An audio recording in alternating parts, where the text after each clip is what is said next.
বিশ্ব রাজনীতিতে এক নতুন মেরুকরণের আভাস মিলছে। চীন, রাশিয়া ও ভারতের মধ্যে দ্রুত ঘনিষ্ঠ হচ্ছে সম্পর্ক।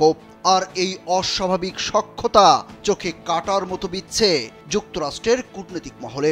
বিশেষ করে মার্কিন প্রেসিডেন্ট ডোনাল্ড ট্রাম্পের বর্তমান অবস্থান ভাবাচ্ছে মার্কিনীদের। বিশ্বের এই তিন পরাশক্তি যদি এক ছাতার নিচে আসে, তবে ট্রাম্পের আমেরিকা ফার্স্ট নীতির ভবিষ্যৎ কি হবে সেটির প্রশ্ন বিশ্লেষকদের। সামান্য ভুল সিদ্ধান্তেই বড় কূটনৈতিক ও অর্থনৈতিক মাশুল গুনতে হতে পারে যুক্তরাষ্ট্রকে, বিশেষ করে যদি এই জোট বিশ্বের নতুন শক্তির ভারসাম্য গড়ে তোলে।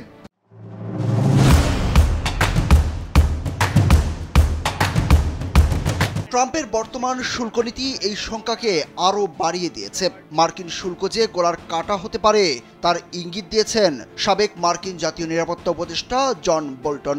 তিনি মন্তব্য করেছেন, ট্রাম্পের নীতির কারণে চীন ও রাশিয়া থেকে ভারতকে দূরে সরিয়ে রাখতে কয়েক দশকের মার্কিন প্রচেষ্টা ভেস্তে যেতে বসেছে। বিশেষ করে রুশ তেল কেনার কারণে ভারতের ওপর অতিরিক্ত শুল্ক আরোপকে তিনি এই ব্যর্থতার বড় কারণ হিসাবে চিহ্নিত করেছেন। বোল্টন বলেন, চীনের তুলনায় ভারতের উপর অনেক বেশি কঠোর পদক্ষেপ নিয়েছে ট্রাম্প প্রশাসন। যেখানে চীনের সঙ্গে সীমিত সময়ের বাণিজ্য যুদ্ধ চালিয়ে পরে তা থামিয়ে রাখা হয়েছে, সেখানে ভারতের উপর আরোপিত হয়েছে 50% বেশি শুল্ক, যার মধ্যে রয়েছে রুশ সমরাস্ত্রে অর্থায়নের অভিযোগে 25% অতিরিক্ত শুল্ক। সিএনএনকে দেওয়া সাক্ষাৎকারে বোল্টন বলেন, এই শুল্ক আরোপ যুক্তরাষ্ট্রের জন্য সবচেয়ে খারাপ ফল বয়ে এনেছে। তার মতে এই নীতি উল্টো ভারতকে চীন ও রাশিয়ার কাছাকাছি নিয়ে যেতে পারে, এমনকি যুক্তরাষ্ট্রের বিপরীতে তাদের ঐক্যবদ্ধ অবস্থান নেওয়ার পথ তৈরি করতে পারে।